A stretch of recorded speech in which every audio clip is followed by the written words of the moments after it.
देखिए class 10th का CBSE board का जो पूछता है, हमेशा हर साल क्वेश्चन आता है, द ट्रीज एंड्रिन रीच के द्वारा लिखा गया है। इस ट्रीज में किस चीज के बारे में जिक्र है? तो महिलाओं के आजादी के बारे में जिक्र है कि महिलाएं जो अभी तक घरों में बंद है, जिन्हें बाहर नहीं जाने दिया जाता है, वो अब बंद होकर के नहीं रहना चाहती है, अब वो आजाद होना चाह रही है। आजादी पाने के लिए उन्होंने बहुत कुछ किया, जितना भी पॉसिबल एफर्ट था सब कुछ उन्होंने प्रयास किया, इस समाज में आंदोलन किया है कि नहीं?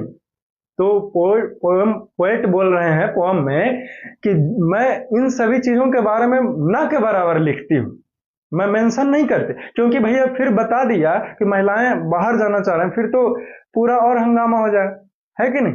राइट, यानी कि फिर तो पोल खुल जाएगी, हमारी इस दुनिया का सच्चाई पता चल जाए, कह रहे महिलाओं को तो बाहर, वुमेन्स को तो राइट मिला ही नहीं है बाहर जाने का, है कि नहीं?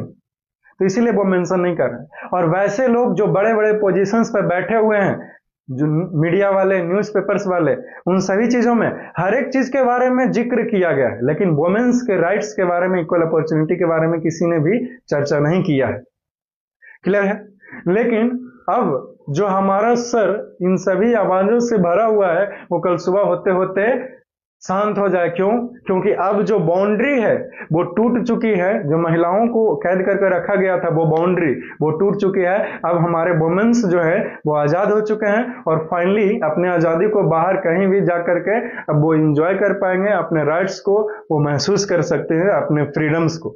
इसी के साथ हमारा द ट्रीज जो पोएम था वो खत्म होता है। आई होप कि आपको अच्छा लगा होगा, राइट?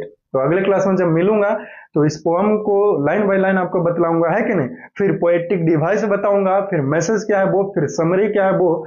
तो राइम स्कीम तो इस पोएम का नहीं है, क्योंकि फ्री वर्स में लिखा गया ये पोएम है, इसलिए कोई राइम स्कीम नहीं है। क्लियर है? फिर एनसीईआरटी क्वेश्चन आंसर, फिर प्रैक्टिस पेपर से, फिर क्वेश्चन आंसर, फिर हम लोग नए पोएम में मूव करेंगे।